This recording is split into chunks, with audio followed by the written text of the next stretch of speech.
News now के जम्मू कश्मीर अब तक प्रोग्राम में एक बार फिर आप सबका हार्दिक स्वागत है। तो चलिए फिर एक बार इस प्रोग्राम को करते शुरू और नजर डालते हैं कि क्या कुछ खास आज देश भर में या जम्मू कश्मीर में आज रहा। तो पहली अपडेट पर आपको लेकर चलते हैं। देश में 7 चरणों में होने वाले लोकसभा चुनाव के दूसरे चरण के लिए अधिसूचना आज जारी कर दी गई है। इस चरण में जम्मू कश्मीर की जम्मू संसदीय सीट समेत 13 राज्यों की लगभग 89 सीटों पर मतदान होना है। इस चरण में नामांकन भरने की अंतिम तिथि 4 अप्रैल है, जबकि मतदान 26 अप्रैल को होगा। जम्मू संसदीय सीट के लिए नामांकन जम्मू उपायुक्त कार्यालय में किया जाएगा। अधिसूचना के साथ ही नामांकन भी शुरू हो गया है। इसके लिए जिला निर्वाचन कार्यालय में तैयारियां पूरी कर ली गई हैं। अतिरिक्त पुलिस अधीक्षक रैंक एक अफसर की निगरानी में सुरक्षा बलों की तैनाती भी की गई है। इसी के साथ अगली अपडेट पर आपको लेकर चलते हैं। तो आपको बता दें कि जम्मू शहर में ही बसों के अनुशासनहीन संचालन का आरोप लगाते हुए ट्रांसपोर्टर्स ने जम्मू, सांबा और कठुआ जिले में आज चक्का जाम रखा था, जिसके दौरान all Jammu Kashmir transporter welfare association ने हड़ताल का आह्वान किया। इससे आम लोगों के साथ साथ स्कूली बच्चों को भी काफी हद तक परेशानी झेलनी पड़ी। हालांकि जम्मू शहर में ई बसें तो चल रही थी, लेकिन फिर भी लोग काफी हद तक परेशान थे। वहीं पे आज एक बार फिर से प्रदर्शन का दौर जो है वो देखने को मिला, जिसके चलते ट्रांसपोर्टर्स वेलफेयर एसोसिएशन ने पहले सुबह सवेरे ये बात कही कि अब स्ट्राइक को आगे और बढ़ाया जाएगा और कल जो है कंप्लीट चक्का जाम देखने को मिलेगा और कल एक हल्ला बोल भी रहेगा।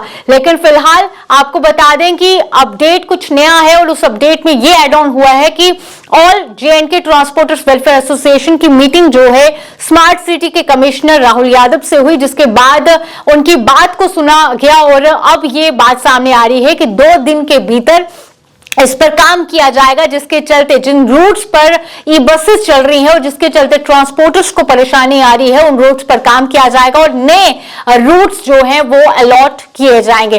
चलिए फिलहाल तस्वीरें दिखाते हैं जम्मू शहर से कि किस तरह से आज सुबह सवेरे प्रदर्शन का दौर जो है वो देखने को मिला।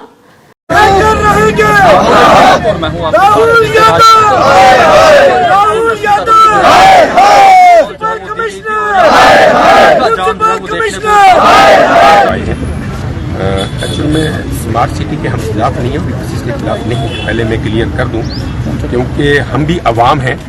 मगर अपना पेट काट के आप खुद भूखे मर जाएंगे तो दूसरे को पालेंगे, वैसा नहीं होगा। जब स्मार्ट सिटी की जो ई बसेस हैं वो आई थी तो हमारी जीएमसी कमिश्नर के साथ में 2 बसें एज ए चेयरमैन 2 मीटिंग में मैं भी बैठा था और 3 मीटिंग्स हमारे प्रधान साहबानों के साथ और हुई, 5 मीटिंग उनके साथ हुई। अप्रोक्सीमेटली आप बोल सकते हैं कि 80% जो ई बसेस है इस वक्त चल रही थी। कुछ रूट्स को लेके हमारा उनके साथ अभी बातचीत चल रही थी। तो हमारे आरटीयू जो जम्मू मोटर व्हीकल डिपार्टमेंट के ट्रांसपोर्ट मीटर सेक्रेटरी ट्रांसपोर्ट, आरटीयू साहबान, एआरटीयू साहबान, सबके साथ मीटिंग हुई। सबने साथ में मिलकर सर्वे कराया। हमने जो 50 के आसपास हंगरी रूट निकाले कि गवर्नमेंट ने अगर बसें लाई हैं तो आवाम की सहूलियत के लिए लाई हैं। हमने हंगरी रूट बताया कि ये हंगरी रूट है जहाँ इस वक्त पैसेंजर बहुत कम है मगर पैसेंजर है, तो इन हंगरी रूट में भी गाड़ियाँ चलाई जाए। सर्वे किया गया, मगर जेएमसी कमिश्नर जो है वो जब आज सुबह हमें बुलाया गया, आज ये नौबत क्यों आई कि कल उन्होंने फोर्सफुली जो है वो गाड़ियाँ चलाना शुरू कर दी। और गाड़ियाँ, नियम कानून जम्मू कश्मीर यूनियन टेरिटरी में सबके लिए एक बराबर है। अगर हमारे लिए कोई नियम कानून है, अगर एक रेड लाइट में हमारी बस रुकती है तो वो जीएमसी कमिश्नर की वो भी बस रुकेगी। अगर हमारी टाइम टेबल के हिसाब से बसेस चल रही हैं, ये बसेस भी टाइम टेबल के हिसाब से चलेंगी। मगर जीएमसी कमिश्नर की इंस्ट्रक्शन में किसी नियम कानून को नहीं माना जा रहा।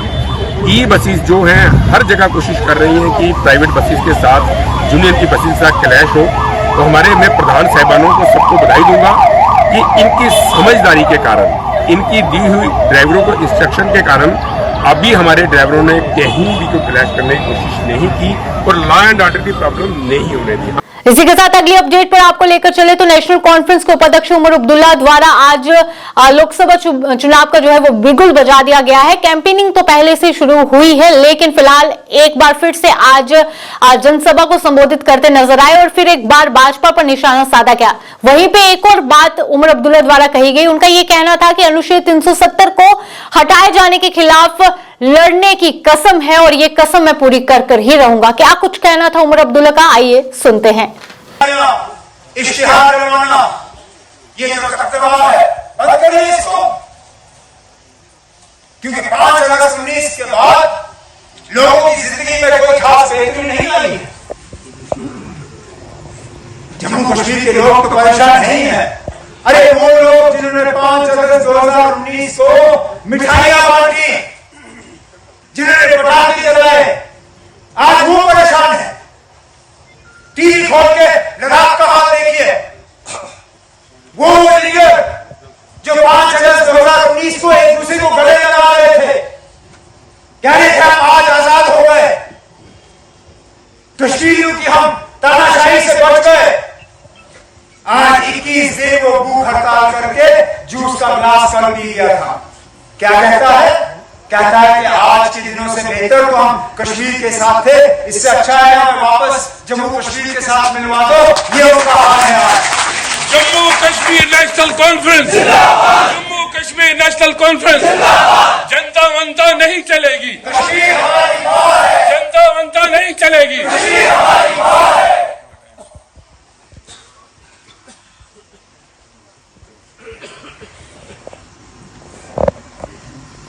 तभी तो हम कहते हैं कि ये 5 अगस्त का फैसला जो है ये हमें काबिल कबूल नहीं है, लेकिन ये मानते नहीं है।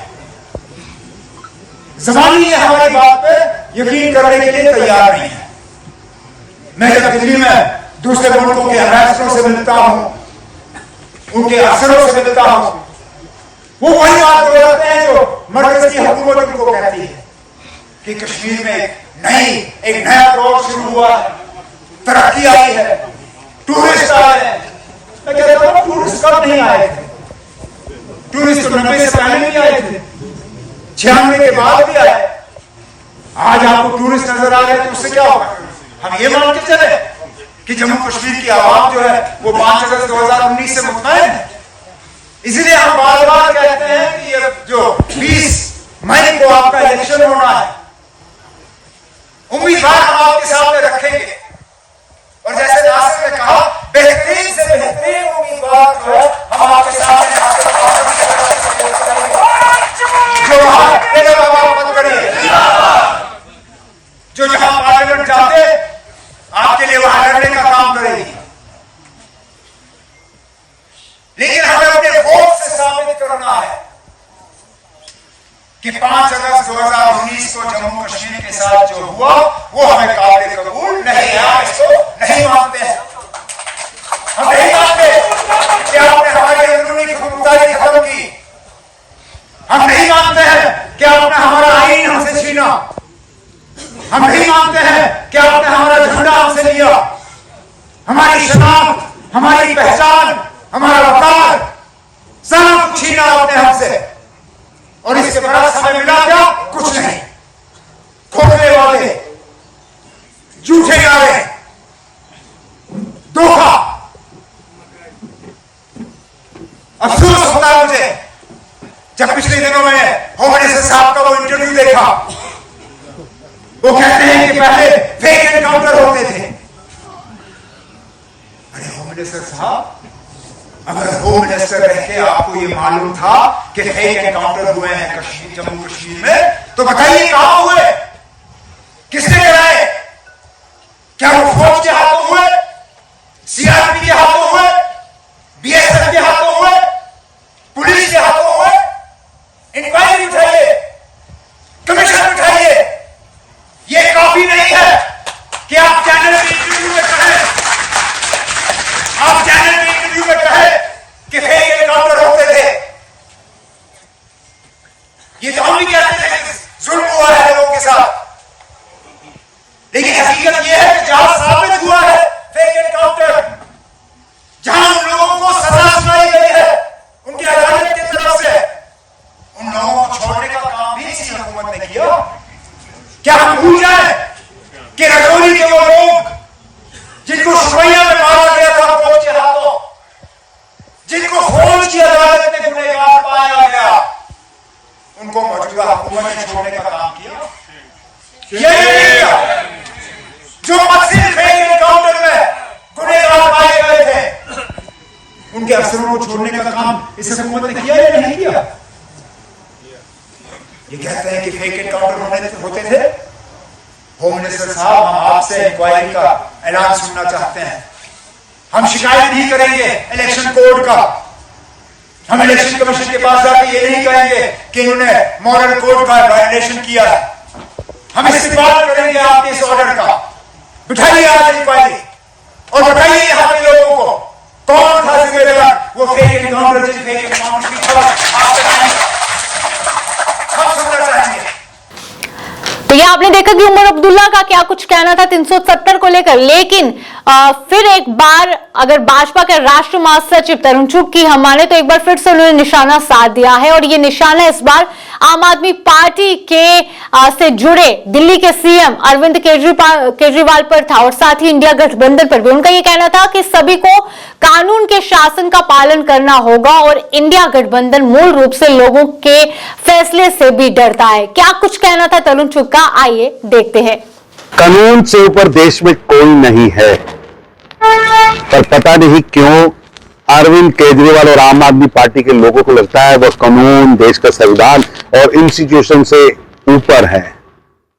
पूरी दिल्ली और देश ये भली भांति जान चुका है कि केजरीवाल का साथ और हाथ भ्रष्टाचारियों के साथ, शराब घोटाले के काले सच के साथ, और ये एक नेक्सस बनाकर दिल्ली, तेलंगाना, गोवा, पंजाब यहां के लोगों को लूटने का एक मास्टर प्लान बनाया गया जिसके किंग पिन खुद केजरीवाल है और जनता की हार्डकोर की हुई कमाई को लूटने का काम आम आदमी पार्टी और उनके नेताओं ने किया है। इसकी जांच होनी चाहिए,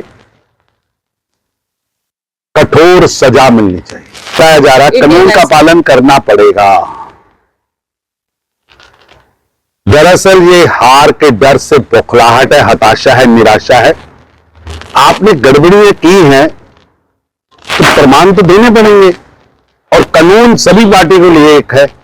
और कांग्रेस पार्टी और गांधी वंश ये सोचे कि इनकम टैक्स की धाराएं इन पर नहीं लगनी चाहिए क्योंकि वो गांधी वंश से हैं, वो एक युवराज हैं। देश महारानी और युवराजों का नहीं, देश की जनता कानून के मुताबिक चलती है और सभी को कानून का पालन करना चाहिए। कश्मीर से कन्याकुमारी तक, कच्छ से गुवाहाटी तक लगातार भारतीय जनता पार्टी के विचार को साथ जुड़ने के लिए नरेंद्र मोदी जी के गरीबों के लिए किए हुए पिछले 10 वर्षों के काम, भ्रष्टाचार मुक्त शासन से प्रेरित होकर लोग जुड़ रहे हैं। और मैं शीतल अमराल और सांसद सुशील रिंकू जी का, दोनों सीटिंग विधायक और सांसद हैं, दोनों का भाजपा में शामिल होने पर स्वागत करता हूं। और ये बढ़त, निरंतरता, ये सहयोग, सबका साथ सबका विचार, इसको लेकर हम आगे बढ़ेंगे और भारतीय जनता पार्टी जन जन की आवाज बनकर पंजाब की 13 की 13 सीटें जीते। अगली अपडेट पर आपको लेकर चले तो जम्मू संभाग के जिला पुंछ के गांव मंगनाड़ में मेटाडोर खाई में गिरे। इस हादसे में 10 लोग घायल हो गए। घायलों को तुरंत राजा सुखदेव सिंह जिला अस्पताल में भर्ती कराया गया। हादसा इतना भयंकर था कि मेटाडोर के परखच्चे तक उड़ गए। जानकारी के अनुसार बताया जा रहा है कि पुंछ के गांव मंगनाड़ में आज एक मेटाडोर हादसे का शिकार होकर खाई में जा गिरी। इससे उसमें सवार करीब 10 लोग गंभीर रूप से घायल हो गए, जिनमें 2 बच्चे भी शामिल हैं। हादसे में मेटाडोर बुरी तरह से क्षतिग्रस्त हुई है। हादसे का पता चलते ही आसपास के ग्रामीण बड़ी संख्या में घटनास्थल पर एकत्रित हुए और पुलिस को भी सूचित किया गया। तो चलिए तस्वीर दिखाते हैं जिला पुंछ से।